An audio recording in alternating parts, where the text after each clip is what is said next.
Hello everyone, this is Tachunga, and today we're going to be taking a look at Nioh 3, which is not something I thought I'd ever be able to say. I mean, with the last entry in the series, Nioh 2, having released more than 5 years ago at this point, I had kind of assumed that the series was all but forgotten. But I guess Koei Tecmo was merely playing Koei Tecmo because Nioh 3 is very much alive and real, and it's coming out as early as next year. Not only that, but a playable demo was also released back in June, which was available to download for all PlayStation 5 owners for a limited time. And being quite a big fan of the Nioh series myself, and I mean that quite literally by the way, like I'm a fan of the Nioh games and I also just so happen to be absolutely huge. Damn, boy, he's thick, boy! I of course had to dive into the demo straight away. And I realize this video is coming out a bit late from the actual alpha period. My original plan was to make this video after the initial Wilds review, but then I decided to review Title Update 2 as well, and this video just kinda kept getting pushed back, and now here we are. But Nioh 3 is still quite a few months out, and this footage is just taking up space on my hard drive, so I figured it's still at the very least worth talking about. So without further ado, here are my initial impressions on Nioh 3.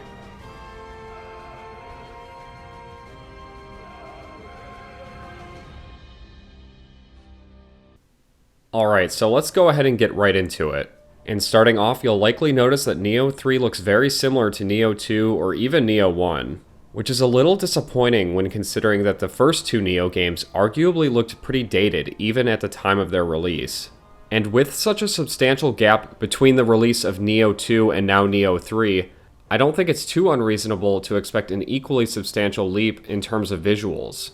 But Team Ninja has always kind of been like FromSoft in that sense, where they're always a solid generation or two behind in the graphics department. But I don't really play these games for the visuals, as I'm much more interested in how these games actually are to play. So why don't we get into that then, shall we? And first up, this might not strictly be a gameplay change, but it certainly affects gameplay, and that's the placement of the HUD, as it's now placed in the bottom center of the screen, as opposed to the top left as it was in Nioh 2. Which this may seem like a somewhat insignificant change, but I think this is actually a somewhat substantial quality of life improvement, because in Nioh, you're gonna need to keep an eye on your stamina much more often than your typical Souls-like, and that's due in no small part to the key pulse system, where you can instantly recover entire portions of your stamina by pressing R1 just after an attack. It's essentially active reload for Souls games, and it's very satisfying once you get the hang of it. Nice! It's an ability that you'll have to take advantage of if you want to make it anywhere far in Nioh, and also an action you'll be performing hundreds, if not thousands of times throughout the course of your playthrough. So having your stamina bar located just a bit closer to your actual character model is definitely nice, and also means you won't have to solely rely on the visual cue from the key pulse animation. Moving on from the HUD, another change that's worth note is the placement of your dodge, as it's now assigned to circle instead of X, and this was done in order to make room for the newly introduced jump button, which is a first for the Nioh series. Not only that, but there's also a double jump as well, making Nioh 3 feel almost like a 3D platformer at times. Yeah! Woohoo! Yahoo! Which kind of clashes with Nioh's more dark and serious aesthetic. But Nioh has always leaned a bit more towards the arcadey side when it comes to Souls-likes, so I guess it's really not that out of place. And we now also have the ability to crouch, allowing you to take a bit more of a stealthy approach when it comes to combat. But the placement of this crouch is actually somewhat awkward, as it's assigned to clicking in the left stick, which, incidentally, also happens to be where the sprint is located. So whenever you're going in for a stealth kill, you may accidentally go into a full sprint instead. So yeah, this obviously isn't great button placement, but I think they're kind of running out of room for buttons at this point, with just how many abilities are available to you, and it's definitely starting to show through here. Oh, and just in general, this entire demo was kind of just tutorial hell. This wasn't a short demo by any means, it's about 5 to 8 hours long, and I kid you not, I was hit with tutorial prompts all the way up until the last hour of this demo. I mean, I get it, Nioh definitely has a lot of systems, and it's worth sitting down and explaining them to the player, but stopping you every 5 minutes to explain some gameplay mechanic just is not ideal. I just have to imagine that there's a better way of conveying this information, but that's Team Ninja for you. They just love their systems. Systems on top of systems on top of other systems. Hopefully you like systems. But what is perhaps the most notable new mechanic introduced in Nioh 3 is the ability to transform between two different forms, Samurai and Ninja. Being in ninja form will allow you to move faster while also giving you access to special ninjutsu abilities, such as a fireball or a shuriken, while also giving you access to a special dodge that's a bit faster than your typical one. But your attacks will overall deal less damage while in this form, and you also can't key pulse while in the ninja form either. So you'll naturally want to switch over to the samurai form whenever you want to deal out the big damage numbers. And as for the samurai form, this is essentially the playstyle from the first two Nioh games, where you're both slower, deal more damage, and can also take full advantage of the key pull system. And during my playtime with this demo, I definitely found myself defaulting to the samurai form, as the hit you take in damage while in the ninja form just didn't really feel worth it. But there's still plenty of time between now and the full release of the game, so they could very well fine-tune and rebalance the ninja form by then, and make it a bit more on par with the samurai. One mechanic that sees a return in Nioh 3 are the burst counters, where sometimes enemies will perform a unique powerful attack, indicated by a bright red flash, and you can parry these attacks by performing a burst counter, which is mapped to the right trigger. And the burst counter is also mapped to the same button as your transformation ability. So whenever you perform a burst counter, you'll swap to the opposite form that you're currently in, encouraging you to take full advantage of both your samurai and ninja form. And unlike the half parry found in something like Sekiro or Lies of P, where you have to parry the enemy multiple times in a row in order to land the riposte, successfully landing a burst counter just once will be enough for you to fully punish the enemy.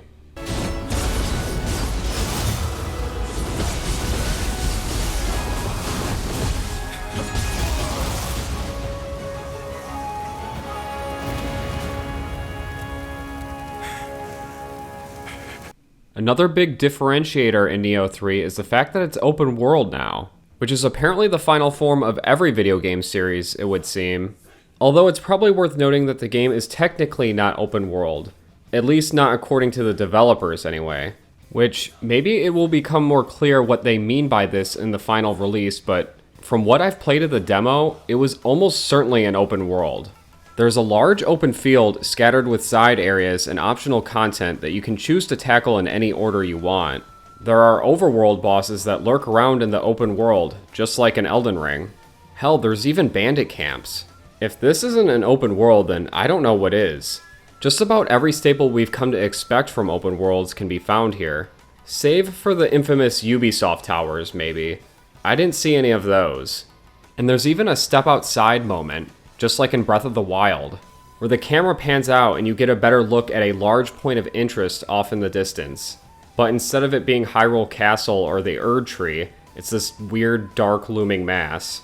I wouldn't be too surprised if Team Ninja pulls a Sonic Frontiers and say that Nioh 3 is open zone.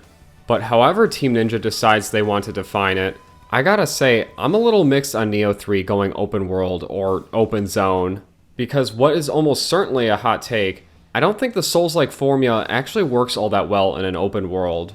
A lot of the more intricate and claustrophobic level design that wraps back around on top of itself in interesting ways gets sacrificed in favor of large stretches of landmass that aren't all that engaging to explore. And it also makes corpse running far more annoying, as traversing large stretches of landmass to retrieve your lost experience is far more time consuming than simply taking a well-placed shortcut back to it. So what exactly is there to do in this open world then, outside of fighting enemies and clearing out bandit camps? Well, you can find various items and loot that will help you in a variety of ways, which the game kind of tells you in a somewhat condescending way. Like, hey, don't forget to actually go out and explore this open world that we designed for you, instead of just beelining it straight to the next boss fight. It's almost as if Team Ninja is speaking directly to the Zoomer Souls crowd. Almost. Another thing you can find scattered throughout the not open world are the greater and lesser crucibles, The lesser crucibles are essentially isolated challenges where you have to fight your way through waves of enemies back to back in order to clear the crucible. Upon completing these lesser crucibles will increase your exploration level, which is a new mechanic introduced in Nioh 3 tied to exploration and rewards you with various staff buffs upon raising it, incentivizing you to actually take the time to explore. And then there are the greater crucibles, and these are essentially your more traditional Nioh levels, where you're playing through one single linear dungeon and then there's a main story boss at the end. Not too dissimilar from the legacy dungeons found in Elden Ring. But unlike in Elden Ring, fast travel is limited while you're in the greater crucible, which adds a level of tension when exploring these greater crucibles. But it's worth noting that there was only just the one greater crucible available in the demo. But the one that was available was definitely good, and was overall the highlight of my time with Nioh 3. So far, anyway. And then once you reach the end of this crucible, there is of course a boss fight, which is this sort of weird skeleton hydra looking thing. And yeah, this thing was an absolute menace. It took me well over a half an hour to beat this boss, which is about on par with what I would have expected. The Nioh games definitely tend to lean towards the harder end when it comes to Souls-likes, and this boss, and also just this demo in general, was definitely no exception. But I eventually was able to take this boss down by waiting to use my living weapon until closer towards the end of the fight, instead of just using it immediately when it was ready. Like an idiot! And maybe it's a bit too early to say, but just based off this demo, it seems like Nioh 3 is officially safe from being casualized, which seems to be affecting more and more games with each passing year. But it seems like the Nioh series is officially safe, at least for now. Who knows how Nioh 4 will turn out? But that's a problem for a future video, I suppose. In the short to mid-term, it seems like Nioh 3 is very much shaping up to satisfy fans of hardcore action RPGs, just like the first two games before it.